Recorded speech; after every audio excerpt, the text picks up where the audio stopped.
Il m'entraîne au bout de la nuit, les démons de Rémi.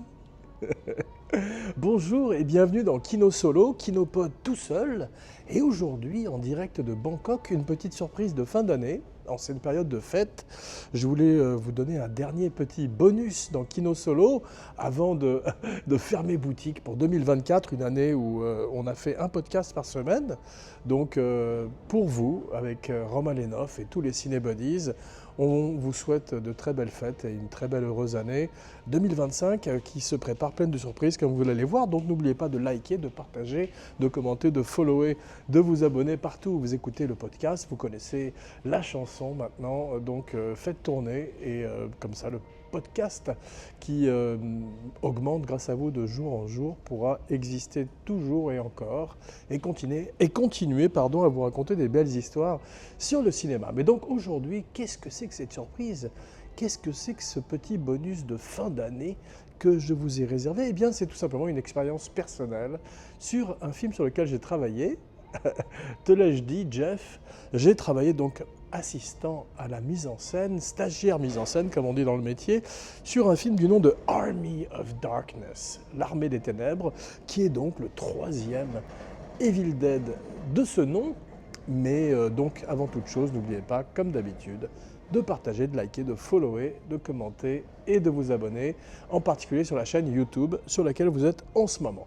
Donc, pourquoi ce Kino Solo? C'est simplement parce que j'ai revu le film récemment, donc une espèce de petit voyage dans mes souvenirs pour ce film sur lequel j'ai passé un an de ma vie et qui est peut-être moins bien que les autres films de la série, mais qui me laisse, comme vous pouvez l'imaginer, un souvenir impérissable.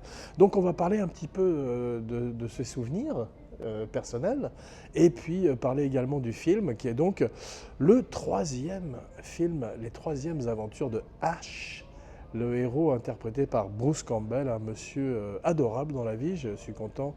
On est toujours heureux quand on rencontre ces héros de ne pas être déçu. On dit en Amérique, il ne faut pas rencontrer ces héros. Parfois, ce dicton est faux. Et on se rend compte que certains d'entre eux sont aussi formidables dans la vie qu'à l'écran. Et c'est le cas de Bruce Campbell, qui est donc un type extrêmement gentil, qui vient du Michigan, comme toute l'équipe d'Evil Dead, et qui a donc cette éthique du cinéma indépendant. Et il a commencé effectivement littéralement en portant les caméras et les câbles, tout en étant le lead, l'acteur principal du film. Et ça, on va voir.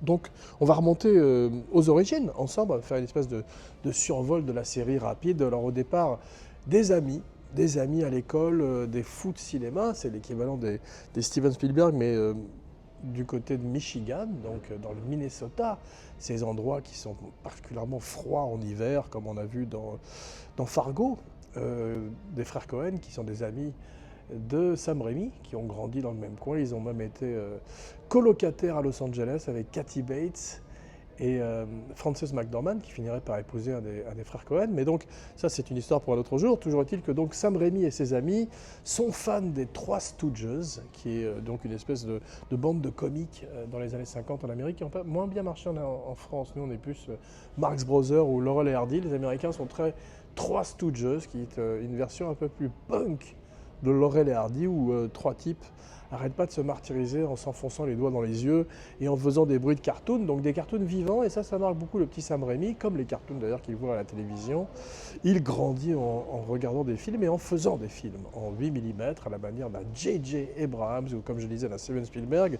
Ce sont des gens qui apprennent le cinéma en faisant, et avec ses amis, plus exactement Robert Tapper, qui est donc le producteur de tous les Evil Dead, un monsieur qui est dur. On va parler un peu de lui dans quelques instants, qui est un vrai producteur à l'américaine et qui a un côté plus âpre et âpre au gain que Sam Raimi. À votre santé, dans ce très beau verre noir, digne du Necronomicon Ex Mortis, le dîner de Necronomicon. Et donc, Robert Tapper rencontre Sam Raimi, ils sont très amis, ils ont une douzaine d'années, et tout d'un coup, il rencontre un autre type qui, lui, est assez beau. Toutes les filles le regardent un peu différemment de la façon dont elles regardent Robert Tapper ou Sam Raimi, qui sont plus des nerds avant l'heure, avant que les nerds ne soient branchés et ne finissent par gouverner le monde à la manière d'un Elon Musk ou d'un Jeff Bezos, eh bien, on se moquait des nerds. Et Sam Raimi réussit à briller donc en société en devenant une espèce de petit cinéphile en herbe, un petit cinéaste même en herbe, puisqu'il s'occupe du ciné-club de son école. Et il fait donc ses films 8 mm avec souvent en star un dénommé Bruce Campbell.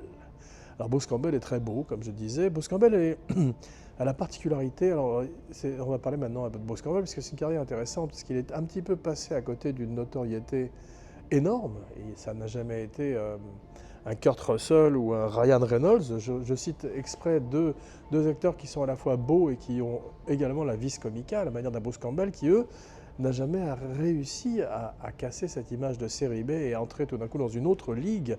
Il a essayé à plusieurs reprises, mais ça n'a jamais marché. Alors, ce qui est intéressant, c'est que si vous allez dans les conventions d'horreur, qui sont toujours très populaires en Amérique, là où la plupart des acteurs des seconds rôles de films d'horreur continuent à gagner leur vie en faisant signer les autographes ou en participant à des photo-op, comme on dit, des opérations photographiques. Et bien, si vous allez dans un radius de 2-3 miles autour de ces conventions, comme on peut les voir partout en Amérique, que ce soit les Comic Con, comme on dit, ou celles plus particulièrement spécialisées sur les films d'horreur, eh bien, vous vous rendrez compte que Bruce Campbell est une déité, plus encore même qu'une royauté, une déité, et il est vraiment respecté et aimé par tous les geeks du monde entier qui ont vu ces films, de celui-là, mais également des films encore plus cultes comme Booba Hotep, donc de Don Coscarelli, le grand Don Coscarelli qui a fait également Fantasme. Eh bien, Bruce Campbell, dans un certain public, est un peu niche, mais c'est le type même de l'acteur culte. Alors, il a écrit ses mémoires, If Chins Could Kill, et si les mentons pouvaient tuer, parce qu'il a donc cette espèce de visage très cartoonesque. Il aurait fait un Dick Tracy bien meilleur que Warren Beatty, plus jeune surtout, et puis avec ce visage incroyablement de héros de bande dessinée. Il ressemble également au personnage du chevalier dans le Dragon Slayer de Don Bluth.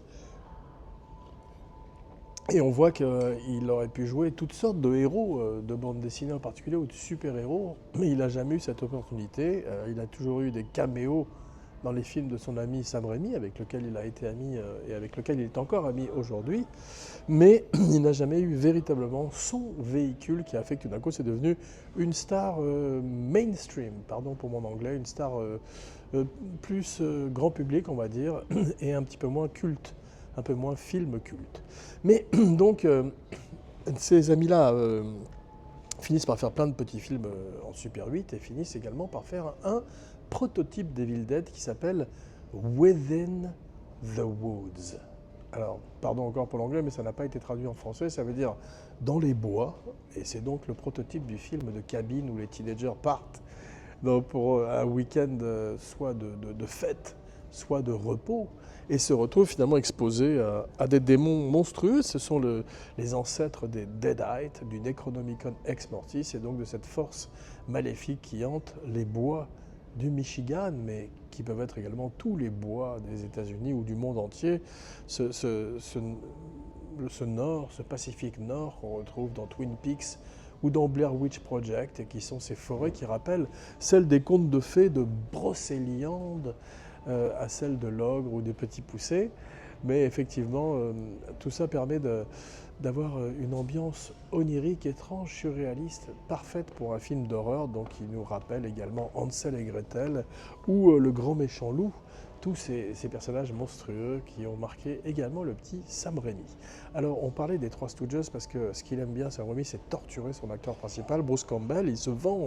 Il venge tous les nerds du monde à côté de ce beau mec qui a toutes les filles. Eh bien il le torture dans ses films en le jetant par terre, en lui mettant des coups avec la caméra, car c'est également les débuts d'une caméra extrêmement dynamique. On verrait que ce serait également la grammaire des premiers films des frères Cohen ou celle de Edgar Wright, cette caméra cartoon qui va partout.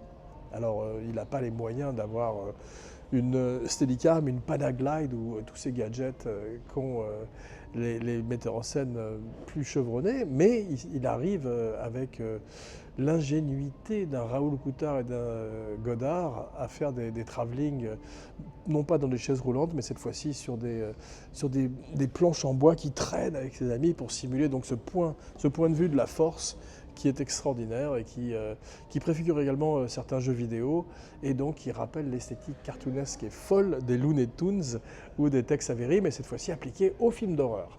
Alors c'est extraordinaire, le premier Evil Dead a cette grammaire assez étonnante, mais il est également très sérieux. Contrairement à ceux qui viendront pour la suite, comme on va le voir, il est très noir, très gore. Il y a des scènes très marquantes. Et on verrait que quand Fede Alvarez ferait le remake, je crois en 2013 ou 2014, il reprendrait cette esthétique et cette grammaire dure, noire, qui s'éloigne du cartoon et du film comique que Sam Raimi adore, pour revenir à des racines plus dures qu'était le premier film, qui est un très très bon film, qui reste l'exemple du film guérilla, du film indépendant qui a rapporté énormément d'argent alors qu'il en a coûté très peu, et qui met tout d'un coup le pied à l'étrier à toute cette jeune équipe, en particulier à Sam Raimi. Alors Hollywood s'intéresse à lui, il a un peu des ratés avec un film comme Crime Wave, dont j'ignore le titre en français, qui est un peu moins réussi. Il a du mal à trouver sa place, il fait Darkman, et après Darkman, qui est sa tentative de faire le Shadow, donc son super-héros un peu noir, un peu sombre, un petit peu en avance sur son temps aussi.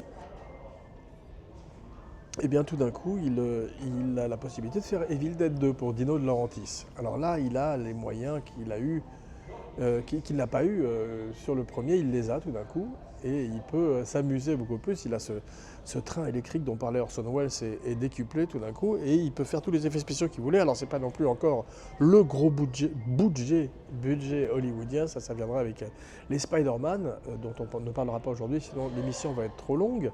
Mais donc il fait un Evil Dead 2 qui est formidable, qui est peut-être toujours à ce jour mon préféré de la série, parce qu'il a justement ce parfait équilibre entre l'humour et l'horreur, le cartoon et le sérieux, et il parvient à donner à Bruce Campbell aussi une performance d'acteur dans un rôle où il est particulièrement extraordinaire, parce qu'il est quasiment seul en permanence à l'écran pendant 1 heure et demie. Le film est court, comme doit l'être un film d'horreur ou une comédie. Le film est un classique des deux, à la manière du Loup-garou de Londres ou même de Frankenstein Jr. Ce sont des films qui rendent hommage au genre, tout en s'en moquant et en le déconstruisant, mais alors avec un grand talent.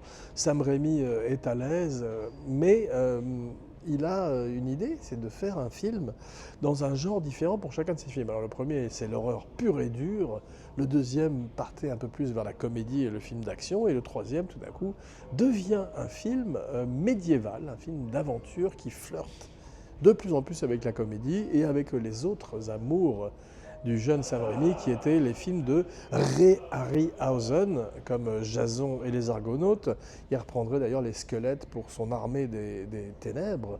C'est Deadite, ces fameux Deadite, alors qu'ils faisaient très peur, tout en étant grotesque dans les deux premiers films. On voyait avec la scène extraordinaire où le Deadite découvrait les cartes en direct et faisait très peur avec leurs yeux blancs. J'ai essayé ces lentilles blanches sur le plateau du troisième, ça fait très mal aux yeux, donc tout de suite on est aveugle et ça met dans un état second fatalement.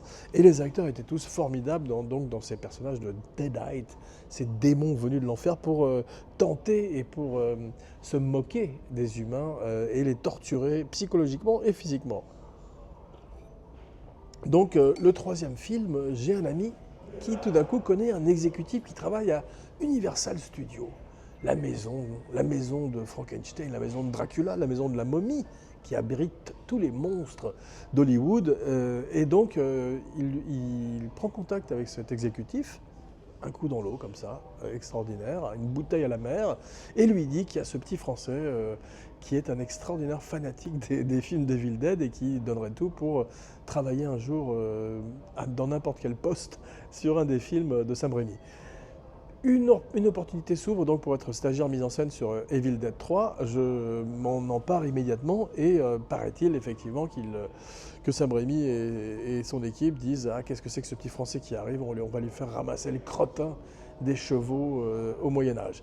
Alors c'était un peu ce qui est arrivé effectivement, puisque c'est un tournage très difficile dans le désert pendant des semaines, des nocturnes, 6 semaines de nocturnes, avec dans le désert donc des passages de chaleur intense dans la journée, genre Death Valley, à des froids polaires la nuit, genre la chose de Carpenter, où on passait de shorts aux doudounes, mais donc un- un- une espèce de service militaire dans l'armée des ténèbres, un tournage très difficile également à Hollywood, dans les studios, dans un studio qui à l'époque s'appelait l'Introvision et qui était une espèce d'ancêtre balbutiant et pas terrible des fonds verts et de l'incrustation d'images.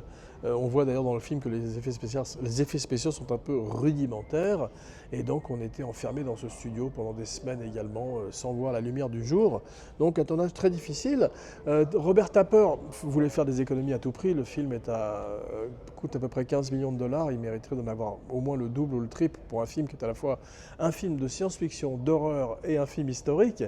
Mais Robert Tapper, donc, il fallait creuser des tranchées dans le désert pour les marionnettistes, les marionnettistes, parce qu'ils avaient tellement chaud, les pauvres comme tout le monde, qui devaient donc animer avec des pics ces espèces de squelettes qui étaient assez ridicules, qui rappelaient Ray Harryhausen, et il fallait les cacher dans le sol pour que les squelettes, qu'on ne voit que les squelettes et pas les marionnettistes en dessous. Donc tranchées, il fallait creuser des tranchées. Et Robert Tapper, on avait surpris une conversation avec un autre stagiaire, et Robert Tapper avait dit: ce seront les stagiaires qui creuseront les tranchées, on ne va pas louer une machine pour ça, et s'ils ne veulent pas, on les vire et on les remplace. Donc on a creusé des tranchées et c'était vraiment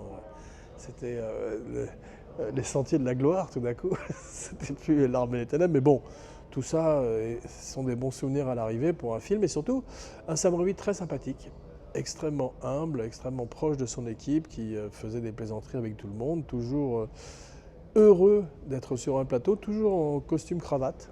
Ça, c'est un truc qu'il avait pris de Alfred Hitchcock, où il disait que non seulement Hitchcock s'habillait comme ça, mais tous les mecs qui travaillaient pour lui, en particulier dans sa série télé Alfred Hitchcock présente, Good evening. Donc, était obligé de s'habiller, et même on se rappelle que Friedkin s'était fritqué avec Hitchcock, parce qu'il n'avait pas de cravate au moment où il travaillait pour lui dans Alfred Hitchcock présente. Good evening. Mais donc, on arrive dans le désert, et là, on se retrouve avec des deadites dans tous les sens, à la cantine, des monstres, des zombies, et c'est vrai que c'est étonnant tout d'un coup de manger un hamburger ou un burrito le matin, un burrito du petit déjeuner, devant un zombie, devant un monstre ou un deadite en décomposition complète.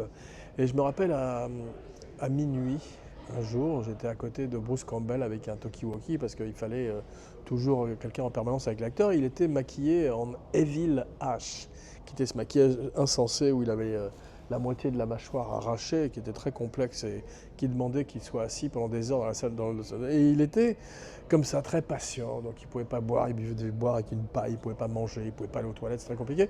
Et je lui ai dit à un moment, Bruce, t'es le monstre le plus gentil que j'ai jamais rencontré. Et il m'a regardé comme ça avec sa tête monstrueuse au clair de lune, et il m'a dit: attends, 4 heures du matin. Mais effectivement, malgré la chaleur, malgré la difficulté, malgré le froid, malgré le maquillage, il n'a jamais craqué, il a toujours été sympathique avec tout le monde. Et c'était vraiment l'ambiance de ce tournage qui était comme les films indépendants que Sam Raimi pouvait tourner dans le Michigan, mais avec un budget 10 fois, ou même carrément 20 fois plus important que d'habitude. Alors, c'est vrai que c'était à l'arrivée un film qui malheureusement a un petit peu raté le mélange humour et horreur. Il a été un petit peu trop à la manière d'un Monsieur Plus. Il a été un peu trop dans la comédie, et on est par moments un peu dans un film comme un Yankee dans la cour du roi Arthur, ou ces films de Walt Disney qui ont bercé aussi le petit Sam Raimi, et presque même dans Monde Ouest, où on a ces mondes, ce monde médiéval qui rappelle ces fêtes foraines où on voit des gens habillés comme des fées ou des princesses ou des chevaliers qui s'affrontent dans des joutes. Eh ben, on n'est pas loin de ça, donc c'est des costumes qui sont loués pour Halloween dans un Party City à côté. Et c'est vrai que ça fait un peu cheap malheureusement et que Sam Raimi est un petit peu trop dans la parodie d'une certaine manière, parce qu'on voit que le personnage de Bruce Campbell est assez antipathique tout au long du film, et à aucun moment il est véritablement un héros, tout lui arrive. Ça m'a fait penser à un autre film qui est un petit peu tonalement, qui a ses fans, donc respect, et qui est un culte lui aussi, donc respect pour l'Armée des Ténèbres et pour celui dont je vais parler, mais qui est Les Aventures de Jack Burton. On a un héros comme ça aussi qui est un petit peu à côté de ses pompes, à côté de ses pompes funèbres pour Evil Dead, mais qui donc est un petit peu subit un petit peu donc tout ce qui lui arrive, et c'est un petit peu, pardon, je vais arrêter de dire un petit peu, moins intéressant que des films où le héros prend les choses en main. Il peut en prendre plein la gueule pendant un petit moment comme un McClane ou comme un Indiana Jones, mais il y a un moment c'est pas mal où il montre une espèce de rédemption et tourne un petit peu les choses. Ça n'est pas le cas de Ash qui donc s'en prend plein la gueule tout au long du film. On se rappelle qu'il y a également notoirement une fin alternative. Et on a tourné celle dans les caves de Bronson, là où ils avaient fait la fameuse Batcave de 1966.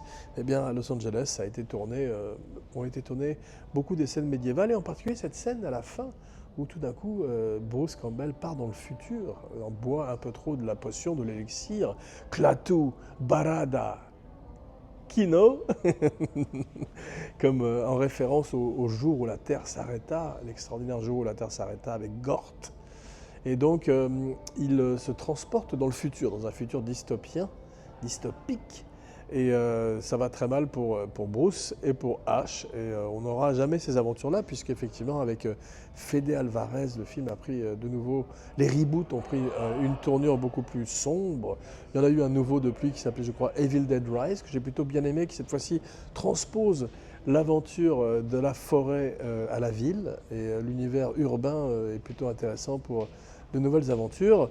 Donc je vous invite à découvrir Evil Dead 2 ainsi que Evil Dead Rise sur les plateformes digitales et sur YouTube, je crois, ou en tous les cas sur Spotify et sur SoundCloud, et de liker au passage, comme cette vidéo. Donc effectivement, ce sera peut-être la part 1, parce que je ne veux pas la faire trop longue, en ces périodes de fête, et donc je reviendrai pour une deuxième partie et beaucoup plus d'anecdotes sur l'Armée des Ténèbres, en particulier le moment où on a ramené des veuves noires, donc les araignées particulièrement dangereuses du désert californien, dans le studio à Hollywood, mettant en danger la vie de tous les acteurs et de tous les techniciens du film. Mais c'est une histoire pour un autre jour.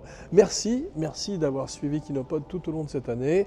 Donc on se retrouve l'année prochaine avec plein de nouveaux invités prestigieux, les cinébuddies chers à mon cœur, des kinopods, des kinos duo peut-être, et des kinos solo peut-être également aussi. Et merci du fond du cœur. Et je vous embrasse et joyeuses fêtes. Il m'entraîne au bout de la nuit, les démons de Rémi.